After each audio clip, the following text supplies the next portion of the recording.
Indrajit study point में आप सभी का स्वागत है। हम पढ़ रहे हैं एनसीईआरटी क्लास 11 अध्याय 2 लेखन कला और शहरी जीवन भाग 2, जिसमें हम पढ़ेंगे शहरों में माल की आवाजाही। सामान शहर में आता कहाँ से, जाता कैसे, कौन से माध्यम कौन से रास्ते के अनुसार सामान को आना जाना लगा रहता है, उसके बारे में यहाँ पर बताया जाएगा। क्योंकि उस जमाने में मेसोपोटामिया में कौन सा साधन था जिसके वजह से सामान का आवाजाही आसानी तौर पे हो सके। तो यहाँ पर जानते हैं मेसोपोटामिया के खाद्य संसाधन वहां पर जो भी हो, चाहे कितने भी समृद्ध रहे हो, अब उस जमाने में क्या था क्या नहीं था किसको पता। नहीं आपको पता, नहीं हमको पता, नहीं जो ये बुक लिखा उसको पता। बस केवल एक अंदाजा लगाया गया है कि ऐसा हो सकता है। उसके यहाँ खनिज संसाधनों का अभाव था कि नहीं था यह भी नहीं पता किसी को। दक्षिण के अधिकांश भागों में औजार, मोहरे, मुद्राएं और आभूषण बनाने के लिए पत्थरों की कमी थी। हाँ, ये तो था ही, हर जगह पर था। और इराकी खजूर, और इराक में खजूर जो मिलता है बड़ा बड़ा खजूर मिलता है, तो इराकी खजूर और पोपलार के पेड़ों की लकड़ियां गाड़ियों के पहिए या नाव बनाने के लिए कोई खास अच्छी नहीं थी। मतलब नाव बनाने के लिए कुछ खास लकड़ी वहां पर मिलता नहीं था। ऐसे नाव बनाने के लिए एक लकड़ी होता है, शीशों से थोड़ा मजबूत होता है, तो उस लकड़ी का इस्तेमाल किया जाता था नाव बनाने के लिए। सीधा सीधा लकड़ी होता था। भारत में भी बहुत सारा जंगल था जहां पर ऐसे लकड़ी थे। जैसे मैं आपको बता दूं, ओडिशा, छत्तीसगढ़, बिहार, उत्तर प्रदेश से आप चल जाओ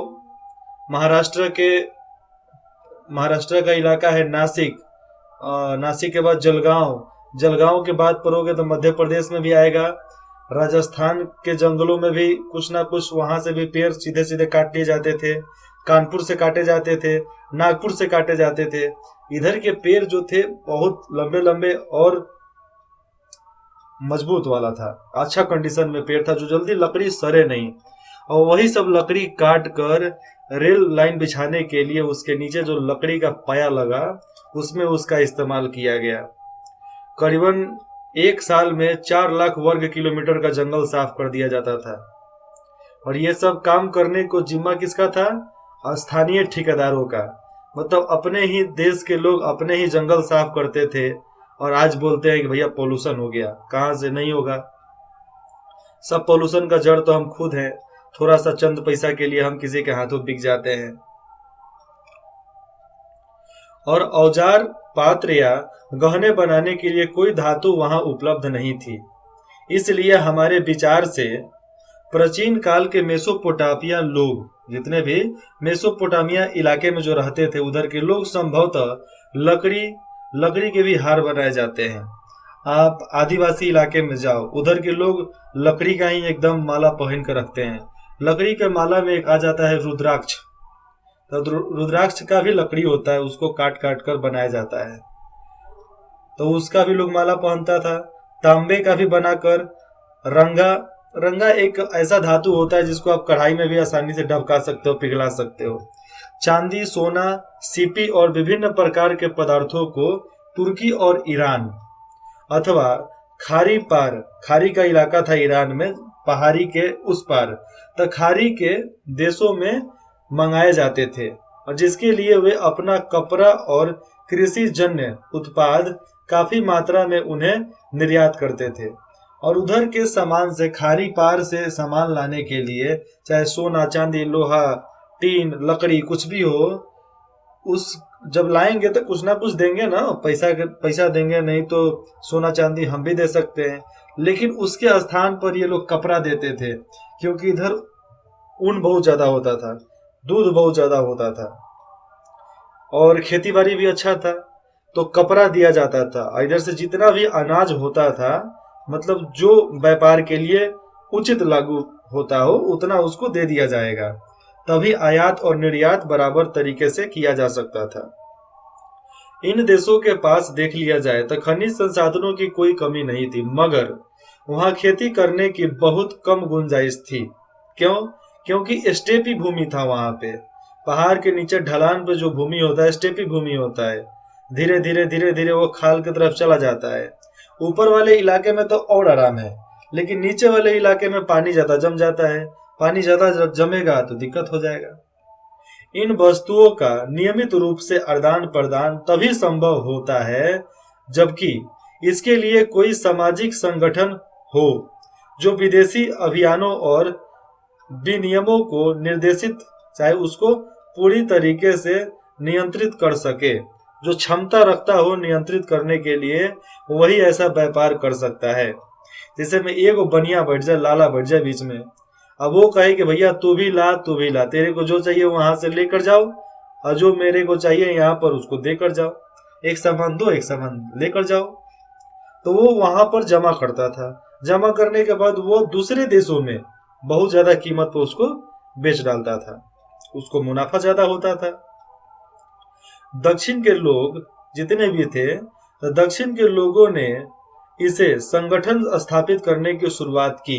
उन लोगों ने मेसोपोटामिया के लोगों को मिलाकर एक संगठन बनाने की शुरुआत उन लोगों ने उस समय से ही किया। आज से करीबन 6000 साल पहले की बात चल रही है। लेकिन संगठन बनाने की बात जो यहाँ पर बताया जा रहा है, ये तो 6000 साल पहले से नहीं, ये तो माना जाए तो 14000 साल पहले से भी ऐसे ही किया जाता है। क्योंकि आम भाषा, आम रिपोर्ट, वैज्ञानिकों की रिपोर्ट के अनुसार मालूम चलता है, जो तमिलनाडु तिरुवनंतपुरम से जो राम सेतु जाता है श्रीलंका की तरफ, तो उसके पत्थर का एक बार बायोलॉजिकल जांच हुआ था, तो उसमें मालूम चला कि वो पत्थर करीबन 14000 साल पहले उसको वहां पर लाकर स्थापित किया गया था। ये मैं नहीं, ये वैज्ञानिकों का रिपोर्ट बताता है। तो मतलब संगठन बनाने का कार्य जो था वो उस जमाने से चलता था। तब ना हम जानते हैं कि कुछ बानरों ने मिलकर, कुछ इंसानों ने मिलकर वहां पर एक समुद्र में ही पुल बना दिया। तो संगठन बनाने की स्थापना कब हुआ कब नहीं हुआ कोई नहीं जानता, लेकिन दक्षिण में मेसोपोटामिया के लोगों ने अपना संगठन बनाने की शुरुआत आज से लगभग 6000 साल पहले शुरुआत किया था, आशा है। आगे देखते हैं। शिल्प व्यापार और सेवाओं के अलावा शिल्प व्यापार में आ जाता है आपको धागा हो गया, धागा रेशम, तो शिल्प व्यापार ऊन वाला भी उसमें आ जाएगा। और सेवाओं मतलब इधर से उधर ले जाना, फिर उधर से इधर ले आना, उसको सेवाओं में लिया जाता था उस समय। तो उसके अलावा कुशल परिवहन व्यवस्था भी शहरी विकास के लिए अत्यंत महत्वपूर्ण होती थी। अब भैया ट्रांसपोर्ट, इंग्लिश में बोलूं तो ट्रांसपोर्ट, लेकिन परिवहन भी तो कुछ अर्थ रखता है, क्योंकि उस जमाना में तो एक ही था, बैलगाड़ी था, घोड़ा गाड़ी था, और नहीं घोड़ा गाड़ी तो दूर हो गया, बैलगाड़ी था, गधा पे घोड़ा पे लोग सामान लाद के ले जाते थे, ऊंट पर ले जाते थे, नहीं तो नाव पर लाद के तो ले ही जाएंगे, नदी पार करवाएंगे, समुद्र पार करवाएंगे, नाव पर होता था। ये सब महत्वपूर्ण इन लोगों का विकास था उस जमाने में, नाव को बनाना। भरवाही पशुओं की पीठ पर रखकर, भरवाही क्या होता है, जिसके पीठ पर हम वजन रखकर चला सके, तो उनके पीठ पर रखकर या बैलगाड़ियों में डालकर शहरों में अनाज या काठ कोयला ले जाना बहुत कठिन होता था। क्योंकि काठ और कोयला बड़ी खेप में लाएंगे तब ना ज्यादा जाकर हमारे पास सामान यहाँ पर स्टोर होगा। बहुत ज्यादा बड़ी खेप में लाएंगे तब ना हम कोयला, चाहे कुछ भी अनाज हो, हम बड़े तौर पे उसको जमा कर सकते हैं, क्योंकि उससे बहुत ज्यादा समय लगता है। और पशुओं के चारे आदि पर भी, पशु खाएंगे तो कुछ ना कुछ खाएंगे ना, तो वह भी लाद कर ले आते थे, तो पशुओं के चारे आदि पर भी काफी खर्च आता था, क्योंकि पशु चल रहा है तो भैया कुछ तो कुछ वो खाएगा। शहरी अर्थव्यवस्था इसका बोझ उठाने के लिए सक्षम नहीं होती, इसलिए परिवहन का सबसे सस्ता तरीका सर्वत्र जलमार्ग ही था। और परिवहन का सबसे सस्ता रास्ता जो था, सबसे सस्ता तरीका जो था, जलमार्ग मतलब नदियों समुद्रों के रास्ते नाव के वजह से ही हो रहा था। क्योंकि नाव कैसे चलते थे, नाव हवा के वजह से चलते थे, इसलिए नो खर्चा, खेल जाएगा आ जाएगा, लेकिन उसमें समय लगता था। आज अगर नाव से आप लंदन जाते तो आपको करीबन 6 महीना 3 महीना तो लग ही जाता नाव से जाने में। अगर उस जमाने का नाव होता तो 6 महीना लगता था, 6 महीना पूरा का पूरा। लेकिन आज के जमाने में अगर एक नाव हिंदुस्तान से चलता है लंदन के लिए, तो 15 दिन के अंदर में वो लंदन पहुंच जाएगा। आज तो 15 दिन नहीं, 7 दिन के अंदर में पहुंच जाता है। क्यों? क्योंकि आज का औसतन साधारण जहाज के बारे में मैं बता दूं तो 40 से 60 किलोमीटर प्रति घंटा के स्पीड से नाव चलता है। कितना? 40 से 60 किलोमीटर प्रति घंटा के स्पीड से आज नाव चलता है। इतना गति से आसानी से पार कर जाता है। आगे बर्फ काटने के लिए, बर्फ तोड़ने के लिए खुड्डा लगाया जाता है। जो समुद्र में बर्फ जमता है उसको तोड़ते चलता है वहां से, अब बीच से नाव पास कर जाता है। आगे देखते हैं। अनाज के बोरे से लदी हुई नावों या बजरे नदी की धारा अथवा हवा के वेग से चलती थी। नदी की धारा से चलेगी, जिधर से नदी आ रहा है उधर से आएगा तो ठीक है, और नहीं तो हवा के विपरीत दिशा में उसको लेकर जाते थे, जिसमें कोई खर्च नहीं लगता था। जबकि जानवरों से माल की ढुलाई की जाने के बाद उन्हें चारा खिलाना पड़ता था।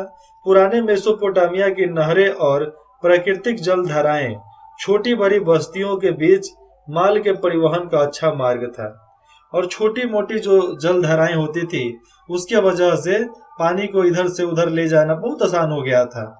बाद में फिर दिक्कत हुआ क्योंकि वो सब बंद कर दिए गए। और आगे इसी अध्याय में देखा जाएगा, तो आगे इसी अध्याय में मारी नहर का जो वितरण दिया गया है उसे पढ़ने से यह स्पष्ट हो जाता है कि फरात नदी उन दिनों व्यापार के लिए विश्व मार्ग के रूप में कितनी अधिक महत्वपूर्ण थी। एक नदी था जिसका नाम था फरात नदी। तो फरात नदी उस जमाने में रोजमार्ग के लिए, चाहे व्यापारिक मार्ग के लिए, विश्व मार्ग के रूप में सबसे ज्यादा महत्वपूर्ण था जी, क्योंकि उससे व्यापार बहुत ज्यादा हुआ करता था। आगे देखते हैं। चिकनी मिट्टी की पट्टिकाएं लगभग 3200 ईसा पूर्व, प्रत्येक पट्टिका की ऊंचाई 3.5 सेंटीमीटर या उससे कम है, और इन पट्टिकाओं पर बने संकेत चित्र बैल मछलियां, अनाज और नाव, मतलब उधर के सिक्कों पर, पट्टिकाओं पर ये सब लिख दिए जाते थे। जो भी टेबल उबल होगा उस पर भी ये सब बना दिए जाते थे। अब आता है लेखन कला का विकास। किसका विकास? लेखन कला का विकास। इसमें हम पढ़ेंगे, सभी समाजों के पास अपनी एक भाषा होती थी। जो भी समाज हो उसके पास तो एक भाषा अपना होता ही था, जिसमें उच्चरित मतलब उच्चारण करने वाली ध्वनियां अपना अर्थ प्रकट करती थी। जो लोग बोलते थे अपने मस्तिष्क के अनुसार, अपने शब्दकोश के अनुसार उसका अर्थ समझ लेते थे। इससे मौखिक मतलब बोला हुआ, शाब्दिक मतलब भी बोला हुआ, ठीक है। वैसा भाव अपना भाव को व्यक्त करते थे दूसरे के सामने, वैसा भाव अभिव्यक्त कर लेते थे। लिखना मौखिक अभिव्यक्ति से उतना अलग नहीं है। लिखना जो है ना, बोलने से उतना अलग नहीं है जितना हम अक्सर समझ बैठते हैं। क्योंकि हम जो लिखते हैं वो भी बोल समझ कर ही लिखते हैं। जब लेखन या लिपि के बारे में बात की जाती है तो उसका अर्थ है उचित ध्वनि, मतलब मुंह से बोला जाने वाला आवाज, जो दृश्य संकेतों या चिन्हों के रूप में प्रस्तुत की जाती है। ठीक है। आगे है, मेसोपोटामिया में जो पहली पट्टिकाएं टेबल पाई गई है, जो पहली पट्टिकाएं टेबल मिलता है, वे लगभग 3200 ईसा पूर्व की है, और उनमें चित्र जैसे चिन्ह और संख्याएं दी गई है। चित्र जैसे चिन्ह और संख्याएं दी गई, जैसा आप तस्वीर में देख रहे हैं। उनमें चित्र, वहां बैलों, मछलियों और रोटियों आदि की लगभग 500 सूचियां मिलती है। अब पहले का सिक्का के बारे में देखेंगे तो अलग अलग प्रकार के 5000 सूची हमें वहां पर देखने को मिलेंगे, जो वहां के दक्षिणी शहर उरुक के मंदिरों में आने वाली और वहां से बाहर जाने वाली चीजों की होती है। और स्पष्ट लेखन कार्य तभी शुरू हुआ जब समाज को अपने लेन देन का अस्थाई हिसाब रखने की जरूरत पड़ी। मतलब अब अस्थाई हिसाब रखने की जब जरूरत पड़ी तो सही मायने में वो लोग लिखना चालू कर दिए, क्योंकि शहरी जीवन में लेन देन अलग अलग समय पर होते थे। अब अलग अलग समय पर होते थे तो याद करना तो मुश्किल था, इसलिए ये लोग लिखना चालू कर दिए। अब उन लोगों को हिसाब करना था, इसलिए उन्हें करने वाले भी कई लोग होते थे और एक ही हिसाब को करने वाले भी बहुत लोग होते थे। और सौदा भी कई प्रकार के माल के बारे में होता था। एक प्रकार का माल तो होता नहीं था, अलग अलग प्रकार के बारे में सौदा होता था, इसलिए अलग अलग प्रकार में उसको लिखे जाते थे। तो उस जमाने में कुछ और बोली जाती थी भाषा, आज कुछ और है, आज से 50 साल बाद कुछ और हो जाएगा। इसलिए टेंशन नहीं लेने का, जैसा चल रहा है उसे चलने देने का नहीं। अपनी धरोहर को बचाओ, अपनी संस्कृति को बचाओ, क्योंकि हम नहीं बचाएंगे तो कौन बचाएगा जी। मेसोपोटामिया के लोग जितने भी थे मिट्टी की पट्टिकाओं पर लिखा करते थे, जैसा आप तस्वीर में देख रहे हो ऐसे ही पट्टिकाएं होती थी जिस पर वो लोग हिसाब किताब किया करते थे। और लिपिक चिकनी मिट्टी को गीला करता था, जो बनाता था वो गीला करेगा और फिर उसको एक सांचे में रख कर उसको गूंथ देगा, थाप देगा, सॉरी गूंथने का मतलब उसको सान देना, तो सानेगा, फिर उसके बाद से पूरा मिलाकर उसको थाप थाप कर एक आकार में ढाल देगा, पट्टिकाओं को एक आकार दे देता था, जो जैसा सामने आपको देखने को मिल रहा है। इसके बारे में लिखा गया है, एक चिकनी मिट्टी की पट्टिका जो दोनों ओर किलाक्षरों में लिखी हुई है, उस समय का किला अक्षर है उसी में वो लिखा गया है। और यह एक गणितीय अभ्यास है। पट्टिका के अग्रभाग आगे वाले भाग में सबसे ऊपर एक त्रिभुज और उसके आर पार कुछ रेखाएं अंकित किए गए हैं, कुछ रेखाएं लिखे गए हैं। आप देखेंगे कि अक्षर को मिट्टी में दबाकर अंकित किया गया, बनाया गया है, क्यों जल्दी मिटेगा नहीं। यहां पर लिखा गया है कि लातीनी शब्द यूनिस, जिसका अर्थ होता है खूंटी, इसका चित्र यहां पर नहीं दिया गया है क्योंकि अभी बुक सब अपडेट हो रहा है ना, इसके वजह से, जिसे वह आसानी से अपने हाथ में पकड़ सकते थे। और ये ऐसे बनाया जाता था कि आसानी से उस पट्टिकाओं को हाथ में लिया जा सकता है। वह सावधानी पूर्वक उसकी सतहों को चिकना बना लेता था, क्योंकि चिकना बनाएगा तभी तो उस पर लिखा जाएगा ना। फिर सरकंडे के तिल्ली की तीखी नोक, सरकंडे के तिल्ली जिसका बांसुरी बनता है ना, तो वैसा ही लकड़ी होता है, बड़ा सा एकदम झरकट जैसा होता है, झरकट नहीं खर जैसा होता है ना, तो उसी को काट कर तिल्ली बनाकर पतला वाले को हम लिखा जाता था गाड़ गाड़ कर, उसमें खोद के। और वह उसकी नम चिकनी सतह पर, जितना भी चिकना सतह है उस पर क्या किया जाता था, किलाकार चिन्ह बना दिए जाते थे, जैसा सामने बनाया गया है। जब ये पट्टिकाएं धूप में सूख जाती थी तो पक्की हो जाती थी, एकदम पक्की, कठोर हो जाएगा, और वे मिट्टी के बर्तनों जैसे ही मजबूत हो जाती थी। जब उन पर लिखा हुआ कोई भी हिसाब, जैसे में धातु के टुकड़े सौंपने का हिसाब, उसका किसको क्या दिए, असंगत या गैर जरूरी हो जाता तो उस मतलब कुछ अच्छा नहीं लगता, चाहे खराब हो जाता, तो उस पट्टिकाओं को फेंक दिया जाता था। और ऐसी पट्टिकाएं जब एक बार सूख जाती थी तो उस पर कोई नया चिन्ह या अक्षर नहीं लिखा जा सकता था। जब तक गीला है, सूख गया तो बस उस पर कुछ नहीं लिखा जा सकता, एकदम कठोर हो जाएगा वो। इस प्रकार देखा जाए तो प्रत्येक सौदे के लिए, चाहे वह चिकनी हो चाहे वो कितनी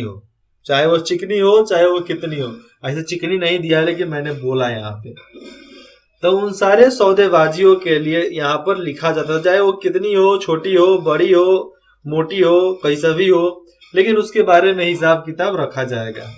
एक अलग पट्टिका की जरूरत होती थी हरदम, क्योंकि एक सौदा एक पट्टिका, अलग अलग सौदा अलग अलग पट्टिका। इसलिए मेसोपोटामिया के खुदाई स्थलों पर सैकड़ों पट्टिकाएं मिली है, और इस स्रोत संपदा के कारण ही आज हम मेसोपोटामिया के बारे में इतना कुछ जानते हैं। अगर नहीं रहता तो हम घंटा कुछ नहीं जानते। इसलिए प्राउड करो अपने आप पे कि हम हिंदुस्तानी हैं, वी आर इंडियन, समझ ला। ऐसे इंडियन तो अंग्रेजों का दिया हुआ है, बोलो शान से बोलो, हम जम्बू द्वीप के नागरिक हैं, भरत खंडे के नागरिक हैं, हम भारत के निवासी हैं, हम आर्यावर्त के निवासी हैं। आराम से बोलो, एकदम शान से बोलो, सीना ठोक के बोलो। लगभग 2600 ईसा पूर्व पहले, ईसा के जन्म के 2600 वर्ष पहले के आसपास वर्ण किलाकार हो गए। क्या हो गए? वर्ण किलाकार हो गए। एकदम जिस तरह लिखा जा रहा है उससे आराम से लिखाना चालू हो गया था। और भाषा सुमेरियन थी। उस समय के भाषा का नाम सुमेरियन थी और लोग भाषा लिखना जान गए थे। अब लेखन का इस्तेमाल हिसाब किताब रखने के लिए ही नहीं बल्कि शब्दकोश बनाने, भूमि के बारे में उसके हस्तांतरण को कानूनी मान्यता प्रदान करने, राजाओं के कार्य का वर्णन करने और कानून में उन परिवर्तनों को उद्घोषित करने के लिए किया जाने लगा था। हर काम के लिए ऐसे पट्टिकाओं का इस्तेमाल किया जाने लगा था, पूरा जोर शोर से किया जा रहा था, जो देश के आम जनता के लिए बनाए जाते थे। जो देश के आम जनता के लिए जितने भी हिसाब किताब होते थे सब वैसे ही लिखे जाते थे। मेसोपोटामिया की सबसे पुरानी ज्ञात भाषा सुमेरियन का स्थान आज से करीबन 7 से 8 हजार साल पहले के बारे में बताया जा रहा है यहाँ पे। उसके बाद से धीरे धीरे अकदी भाषा ने जगह उसकी ले ली। क्या ले ली? अकदी भाषा क्या ले ली? जगह ले ली। क्योंकि वो आ गया तो पुराने भाषा थोड़ा डिफिकल्ट लगने लगा।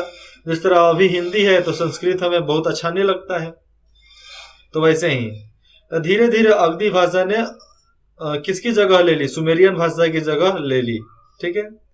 अगदी भाषा के किलाकार, अगदी भाषा के जितने भी किलाकार थे, लेखन का रिवाज जो भी था ईसवी सन की पहली शताब्दी तक अर्थात 2000 से अधिक वर्षों तक चलता रहा। आज से करीबन 2000 साल पहले तक ले अगदी भाषा भी चला। उसके बाद से दूसरा भाषा यहाँ पर चलना चालू हो गया।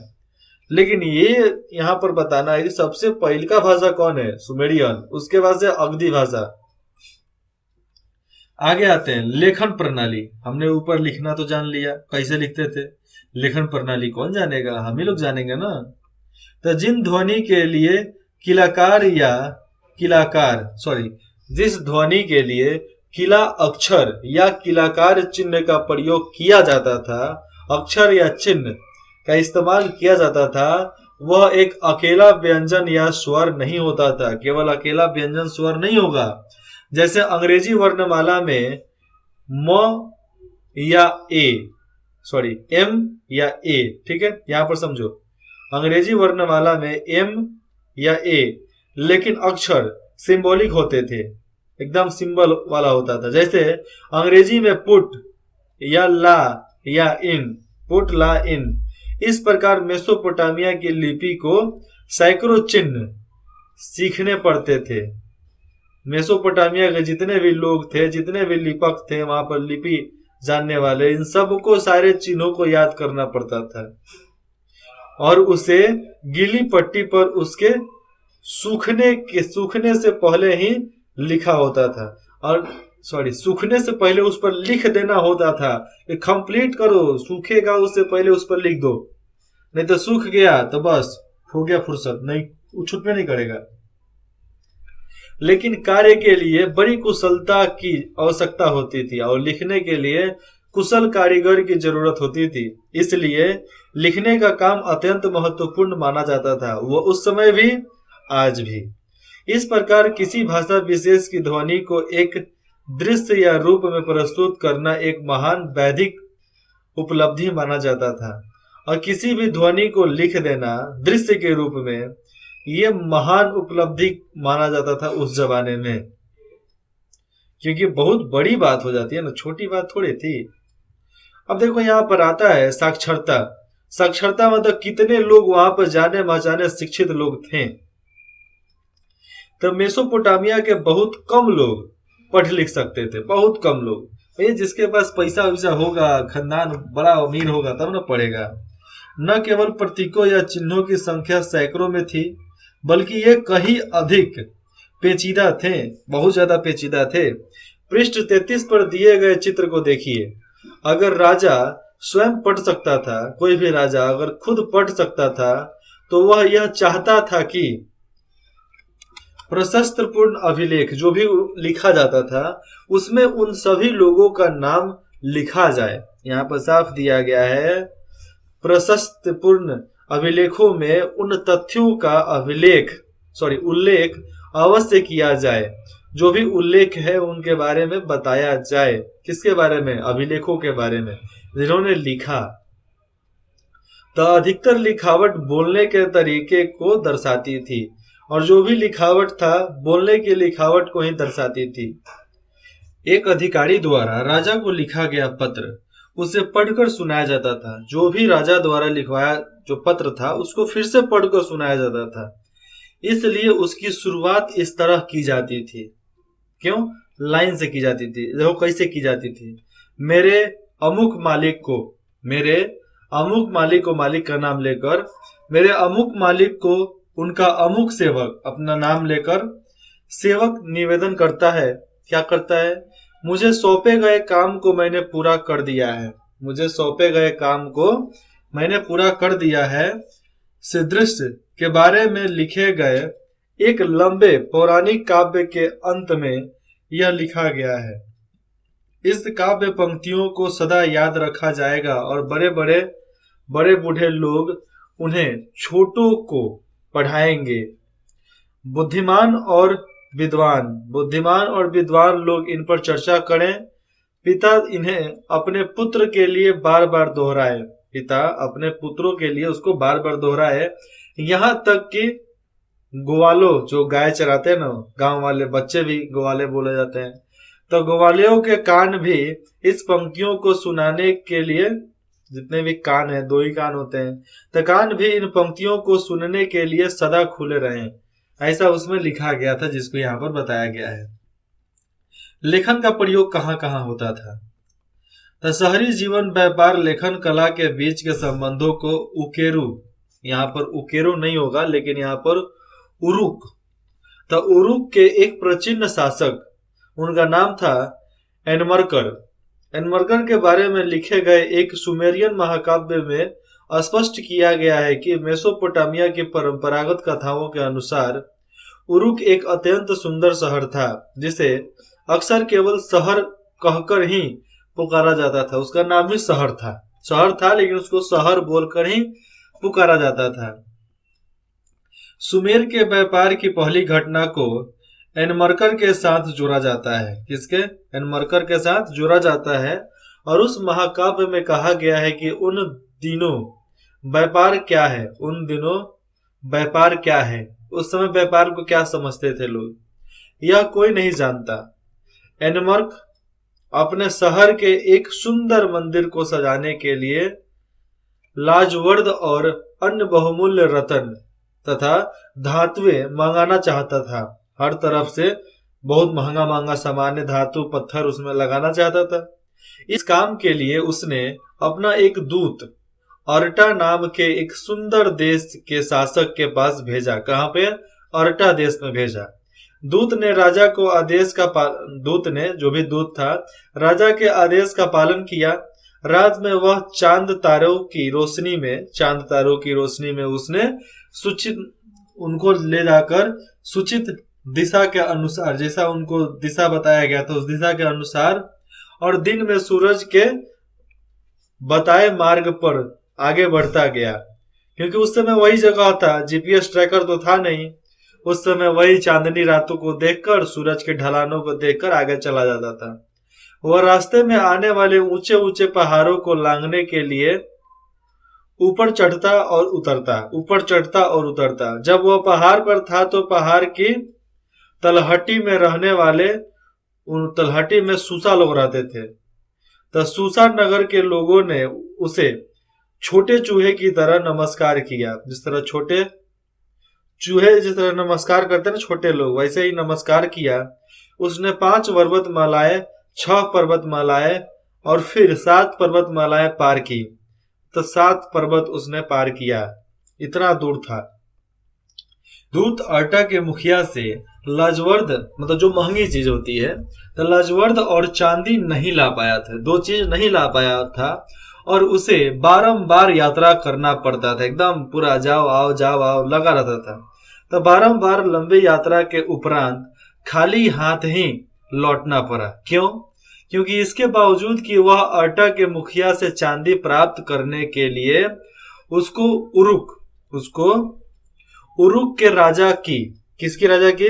उरुक के राजा की ओर से तरह तरह की धमकियां और आश्वासन देता रहा। धमकियां और आश्वासन अर्टा के राजा को देता रहा, लेकिन फिर भी चांदी नहीं मिला वहां से।